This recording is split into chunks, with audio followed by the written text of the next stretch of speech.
I needed bond money for another house. I said, why don't you ask me? I needed it there and then. I said, well, if you would have asked me, I could have deducted it out of your pay. I said, if you do that ever again, I will never support you. You go back to jail for 5 years. You know? Right. But yeah, but you know I what? did everything. But you know what? He also came to you because he trusted you. And so, you know, you had a way then, you had a handle on him. You could work with him. And this is what we actually need on earth, everywhere. You know, we don't need psychologists. We need leaders like you in a company who fixes the problem, you know, at the root, because you know this guy. And you know, this is actually what I'm about to bring also to the world, also to the industries. You know, it's like we don't need psychologists. We need to be aware of one another, and you know, even like in big companies, team leaders who are like you and me. You know. Well, you know, this what you did is called tough love, because you care about the guy. So that's great. But a couple of years later, I also sacked him because I couldn't trust him anymore. He was stealing paint and stuff went missing, and they were doing other little jobs with my materials, so I sacked a lot. And then that's in 1988 when I opened up a jewellery shop. So, you know, and I said I would never ever employ another person as long as I live. Oh, yeah. No, I won't, because people, even the kinder you are, the more they'll steal from you. Well, that's another thing. If you know, and this is also, of course, also our world system right now. It's based on, you know, following rules, and not everybody has the same chance. So, you know, we need to create a platform where what you did with your guy there, you know, trying to help him, is rewarded. You know, and for him, but also, it backfired because he still wasn't satisfied. Yeah, I understand, but that's also in the system that we have right now, and our system right now is based on fear, and you know, people not knowing where they stand. And you know, we talked about that, right? About the new world order, everything being discussed in secret. This is not a foundation, you know, to find a way with one another. Now, if we and this is what I prepared, this festival where we say this is what we are about now, and also just, you know, think of, you know, I see your apartment. It's very basic, right? Is it basic? This is a motel. Oh, it's a motel. It's a motel. Well, you know, let me just say. I'm in a motel. Let's just say it for me then. See, I have. Oh, hang on. Yes. I can't move it because I've took my battery out of my laptop. Don't my worry. battery, so I'm just on power. I was going to pick it up, but otherwise I'll lose you. Yeah, but you know what? That even in a motel, it's the basic what we need to live, right? Now you're a guy that travels. I would love to travel too. I don't need a house to stay anywhere. You know, a hotel gives me everything I need, and then, you know, if we have very limited inside, we're actually forced to go outside and talk with one another, what you and I are doing, right? Yeah. And I feel, now I don't know how you feel about that. I know you probably talk a lot in your business, but you know, it's like, in our system, it's like, you know, you have like 3, 4, 5 friends, and you see these people over and over and over and over again. And so you start to depend on them. Now I have no friends, and you know, and this power has taken it, no family. And when I need to be with people, I go out and speak with anybody. Now, do you know how rewarding that is? You know, to learn about so many different people, like you and I now also. You know, I learn about you. How about your brother? My brother, well, they're all afraid to talk about our past, and I know, you know, there's something going on, which is very hard for anybody probably to believe. You don't talk to him? You don't talk to him at all? No. They don't talk with me. They don't want to talk with me, because when I talk like you and I talk. But they can't handle that. It's too open, it's too caring. Like you know, I have never been hugged or kissed in my family, ever been told, you know, you're pretty or nothing like that. No feelings. I love you. It's like Chinese to my family. So, so yeah, my parents were a little bit like that too. I never saw them kiss and hug or, you know, right. Intimate, you know, right. Romantic. They didn't know what that was in the early days. Yeah, but you know what? My brothers are my age. You're my mom's age. About no, wait, you're in between. But we are about one generation, right? So we learned. How old are you now? 56. Oh, well, I'm 65. Right, so you're in between. We're one generation. We're one. You know, yeah, the first generation after the war, right?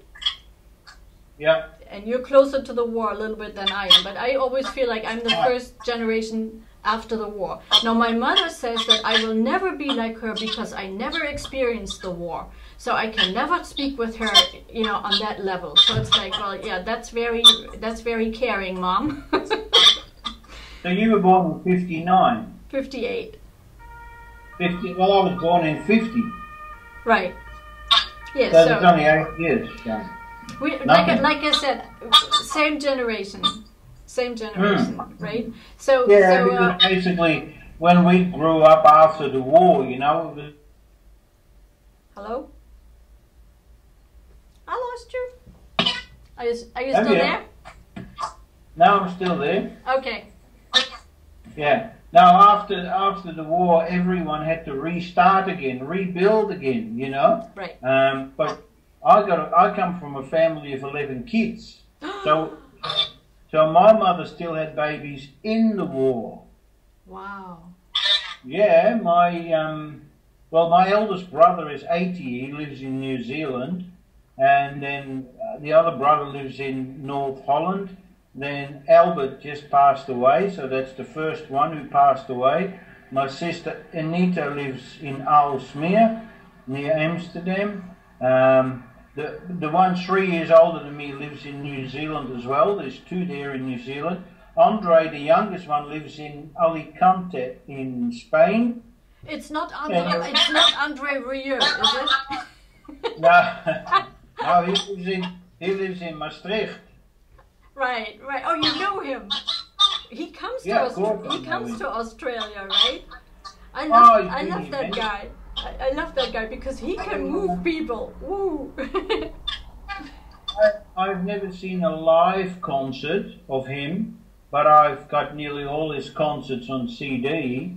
He's a nice, entertaining man. Yeah. No, I've been a Cliff Richard fan since 1960 and probably always will be. Okay, that's okay. I like well, you know what? From Andre Rieu, I know the song that you sing in Australia. Something about da la Matilda, da da da da da. What is Waltzing that? Matilda. Waltzing Matilda. Matilda. Yeah. Waltzing Matilda. You come a waltzing Matilda with me. Yeah. I love that. See, this is how I learn about different continents. You know, about their what they love, and so you know we have actually, you know, I call them angels going around the world, pulling us all together. And I'm here to take these people and say, you're doing a great job. Now we need to do what you're doing, all of us, not just people, you know, and not just in our spare time. Always with the industry, right? Yeah, but you can't get everybody to agree to the same thing. It's totally impossible. Just look at the Mormons. The Mormons in America, they're so different. Yeah. Then look at the Dutch Reformed Church. Right. The Boers who went to South Africa. Right. They're so stubborn. They're so different. And then look at the Belgians. They're so stubborn. Gotcha. I agree. Well, Belgium you know what? actually, What I want to say by that is not that we are going to be all the same, because we're not. We're all different. Only we need to get it into our heads that we are all the same. Well, not all. That we have all the same needs. And you know what we need? Very, very little. And that would be my. We still need good friends. We still need kindness, we still need love, we still need understanding. All that, you need it. If you like, you can go and live on an island, but you can't survive on your own because you need to communicate. Otherwise you go nuts. Gotcha. Absolutely, yeah. You're absolutely right. Now, you know what? With kindness and love and care, yes, we need that. But from that alone, we can't live. Nobody can. So we need to know what it is we need also to be able to live. And that is what I mean, is very little. And for everyone, the best. Do you know how much crap is being sold out there that's really just destroying our world? Well, we need very little, and of that the best. And this is my promotion. And actually, that's the advertisement of Daimler. They say the best or nothing. And the thing in the nothing would be me. Well, the best, they're your friends, and nothing is the person. If he drives you nuts, then you'd be better off without him. Like you'd be better off without your husband than going back to him again. Well, I would never want to live with him again. Only I would like to find a way that we forgive one another, so our children have both parents and not just one, because, you know, he might be a great dad, but he's definitely not their mom. They came out of me, not out of him. Yeah, I can't understand it because, like my daughter, there was a time where she blamed me for all the problems. We were married for 29 years. Oh, wow. And my daughter sort of blamed me more. So it used to be, hi Dad, thank you Dad, hi Dad, boom, down goes the phone, you know. Yeah.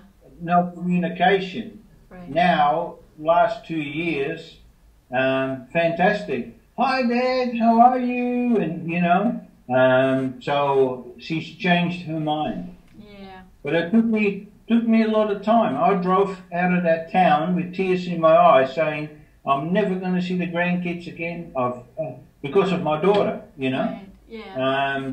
But yeah, they do turn around. So, because she still needs her father, if she likes it or not, but she also needs her mother.